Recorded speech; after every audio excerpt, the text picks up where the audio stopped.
In this video, I will guide you how you can convert your Binance entity account to a personal account.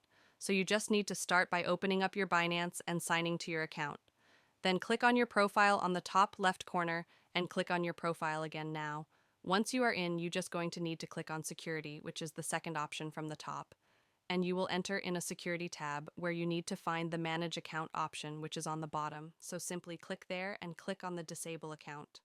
Now, if you have enabled Entity Account in your Binance, you will see the option of Entity Account as well, which you're just going to need to click on it and proceed further to disable your account. Now, if you haven't enabled the Entity Account, just like I don't have, that's why I cannot show you for the process.